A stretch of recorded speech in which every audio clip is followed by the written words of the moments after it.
So the most unexpected thing just happened. Over the past couple of days, I've been noticing a heightened uptick of unhinged meltdowns in the spiritual community, and I've received a lot of it, which was very surprising to me. It's not surprising that people have very strong reactions to what's been going on in the world, particularly here in the US post-elections.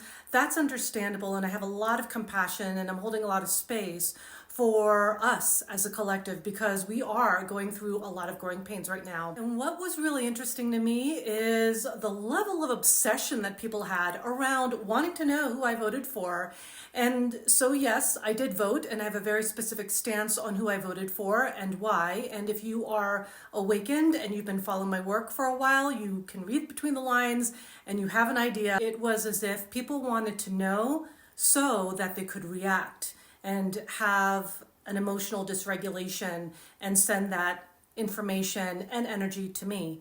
And me personally, sure, in the beginning it was a little irritating, but at the end of the day, I really understood that it wasn't about me. And this is the point I'm trying to get across here, is that it's never about you. And if I can do that and have that kind of perspective from that eagle eye point of view, when you're showing up as a leader of the new earth and being visible to be seen and heard, expect to rock the boat. Expect people not to like you. We're not in high school anymore. This is not about who's more popular, how do I get more people to like me. The level of cognitive dissonance and Stockholm syndrome that's going on right now is really at a fever pitch at this moment.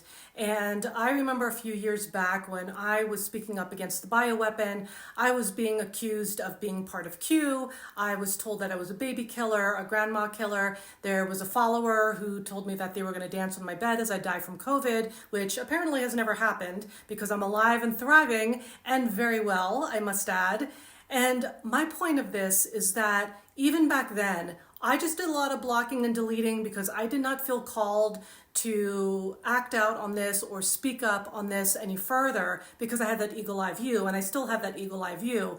And now the energy is different. This is a different energy where we get to claim who we are. We get to create healthy boundaries. This is the magic of polarity right now, actually, is that it is actually making us create healthy boundaries. There is wisdom to be garnered from this experience, right? So with all this polarity going on, pushing and pulling and arguing and all this other stuff going on, there's a gift where we get to take ownership of our leadership even more. And it's going to be about, are you going to step up in your leadership? Are you going to take ownership of your energy? Are you going to take ownership of your power? Are you going to take ownership of your visibility? Are you going to see the wisdom in what is being shown here for you so that you can actually be in your power?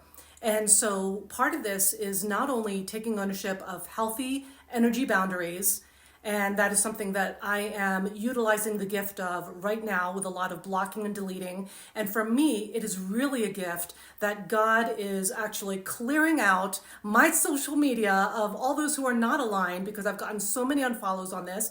And I'm actually grateful because that makes room for people who are more aligned. And this is why I'm always talking about taking ownership of your power, taking ownership of your energy, taking 100% responsibility and accountability for your life, because those who don't, they end up being in victimhood. And the ones who are in victimhood are the ones who are having meltdowns right now. They are the ones who are shaving the heads. They're the ones who are saying, we now have no rights. And the truth is that that is actually not the case. If you want to believe the media and all the lies that they say, then yes, you're going to be in a fever frenzy of fear because you're going to be afraid for your own survival. However, it's actually not true.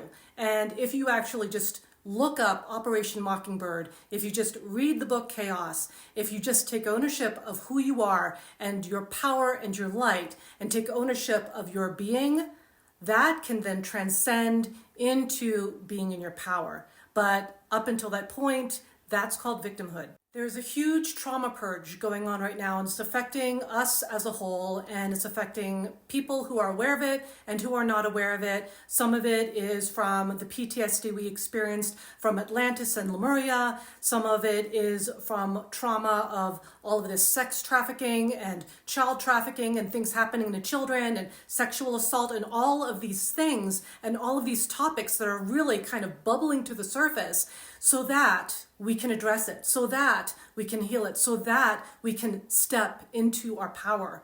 That is why this is all happening. And also because everything that has been evil, it's not just happening now, it's because now it's getting revealed and we are seeing it for what it is. We are anchoring our golden age right now. There is a golden age frequency that is anchoring right now. I've been feeling it ever since last week. It's so accelerated in energy. Not everyone is feeling that. There are some people who really are feeling that, some people who are definitely not feeling that. Wherever you're at with that is fine. But what I'm saying is that the golden age is very frequency specific, meaning that anything that is not aligned with that higher timeline is actually getting purged right now. So that's why there's also an acceleration around this purging energy. The reality is that some people are going to use this time to deeply heal, deeply heal, and then move forward from there. And then there will be others that will stay stuck in the illusion. As all of this chaos continues, my question to you is this: what are you choosing? What are you choosing to lead with right now? Are you connected with your heart? Are you connected to your highest vision? Are you connected to leading with love and power and light? And what are you choosing as your next step? What are you choosing to interact with? What are you choosing to ingest on social media and otherwise? What are you choosing? Because everything is a choice and you have the power to choose what serves you.